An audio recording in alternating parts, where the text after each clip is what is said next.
시편 69편 19절에서 36절까지의 말씀 보겠습니다. 주께서 나의 비방과 수치와 능욕을 아시나이다. 나의 대적들이 다 주 앞에 있나이다.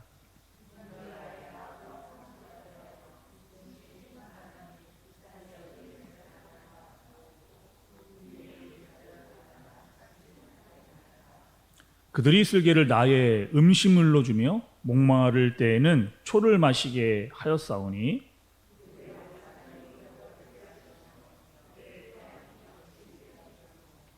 그들의 눈이 어두워 보지 못하게 하시고 그들의 허리가 항상 떨리게 하소서.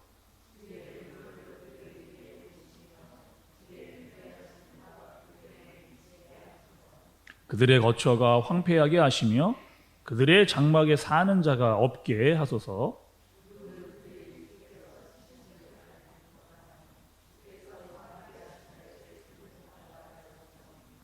그들의 죄악에 죄악을 더하사 주의 공의에 들어오지 못하게 하소서.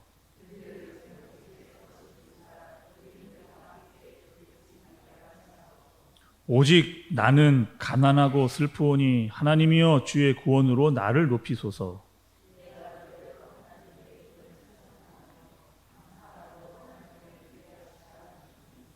이것이 소 곧 뿔과 굽이 있는 황소를 드림보다 여호와를 더욱 기쁘시게 함이 될 것이라.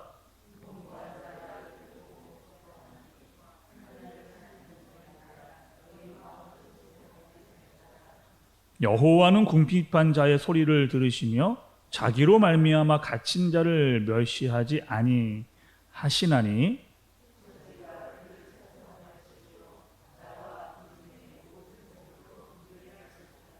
하나님이 시온을 구원하시고 유다 성읍들을 건설하시리니 무리가 거기 살며 소유를 삼으리로다. 그들의 종들은 후손이 또한 이를 상속하고 그의 이름을 사랑하는 자가 그 중에 살리로다. 아멘. 우리는 어제에 이어서 계속 시편 69편의 말씀을 보고 있습니다.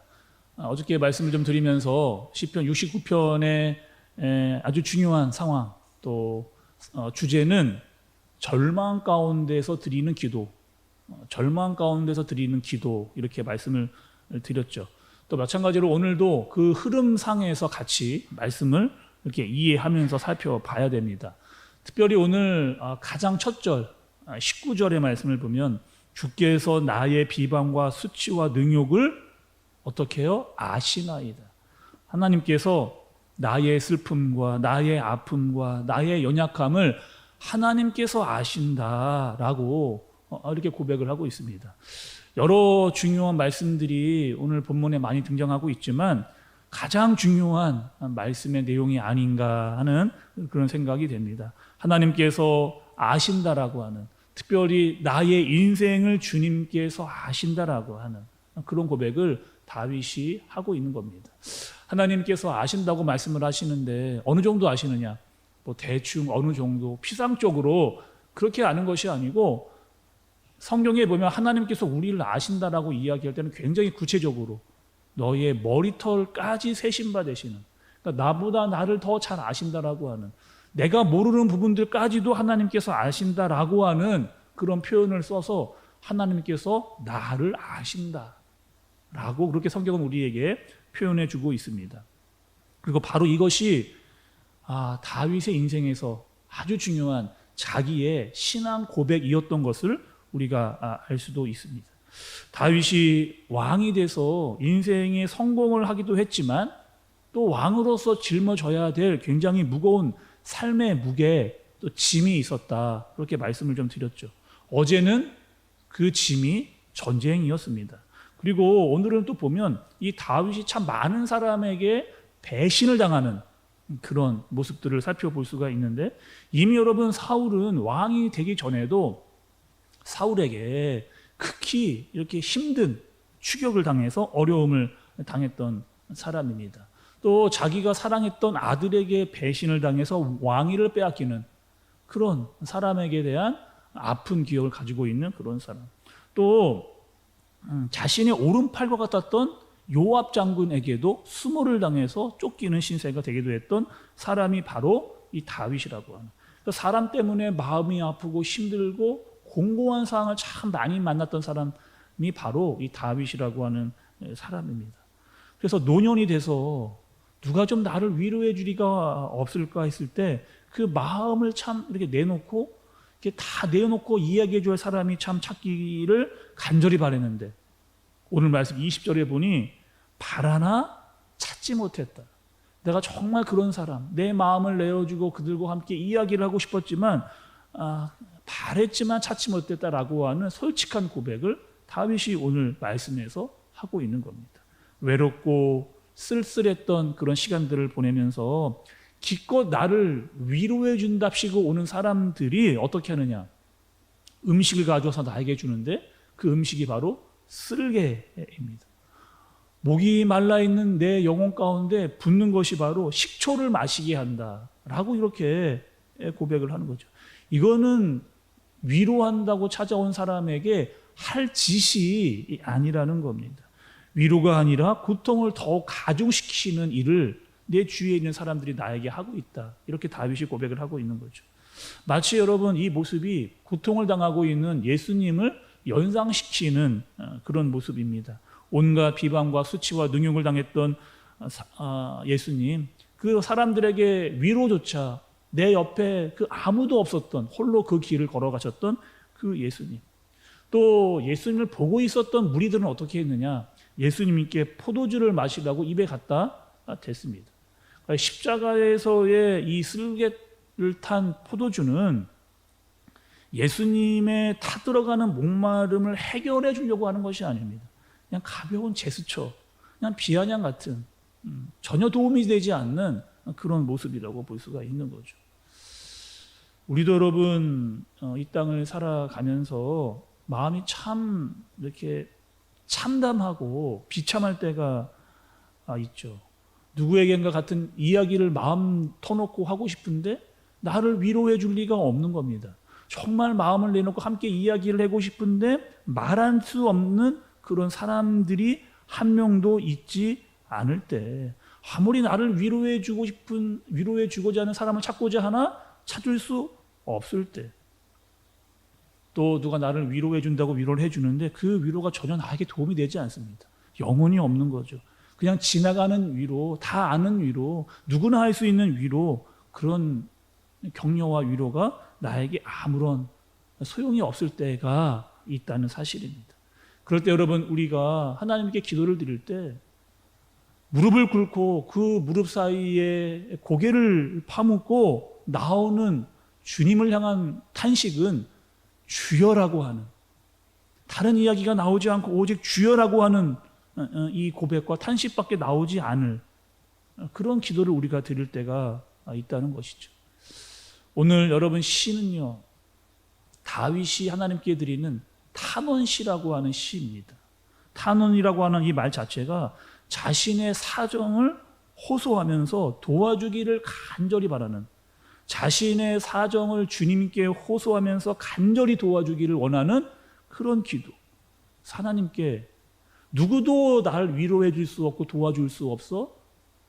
무릎 사이에 머리를 집어넣고 하나님께 간절하게 도와주기를 기도하는 탄원의 기도를 하나님께 드리는 겁니다.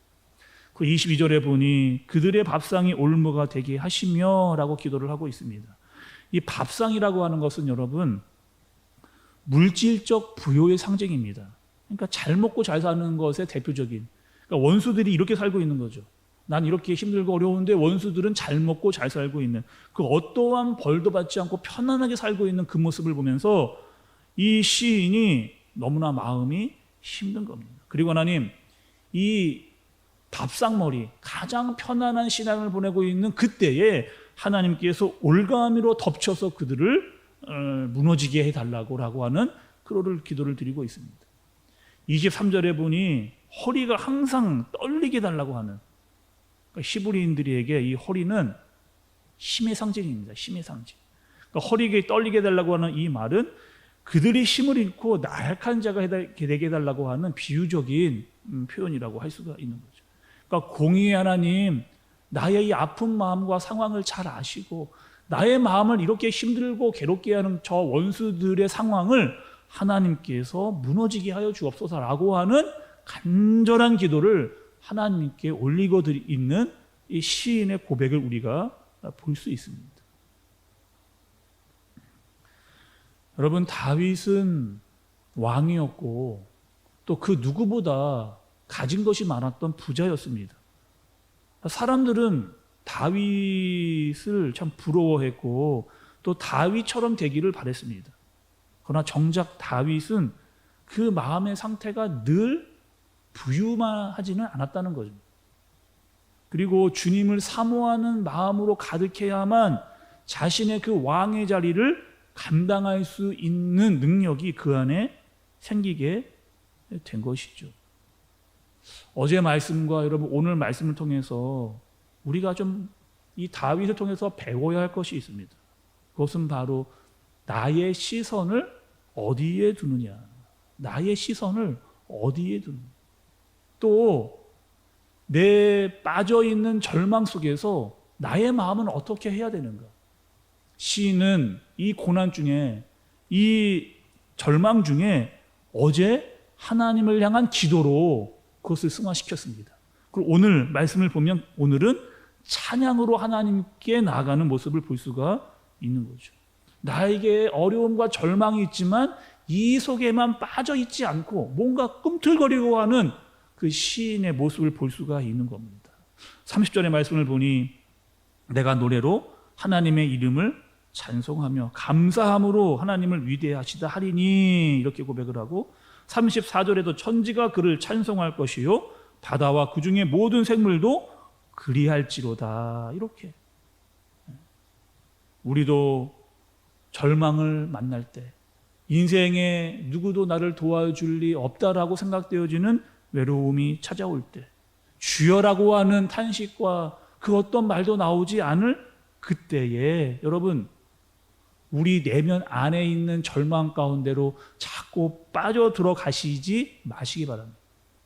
그리고 우리의 시선을 하나님께 돌리는 겁니다.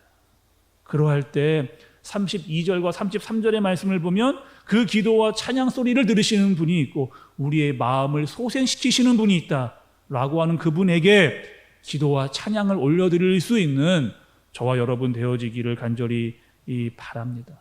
우리가 해야 될 일, 절망 중에서 우리가 해야 될 일, 그 일은 공의의 하나님을 믿고 감사함으로, 감사할 수 없는 상황이지만 감사하게 하실 하나님을 믿고 그분께 찬양을 올려드리는 겁니다.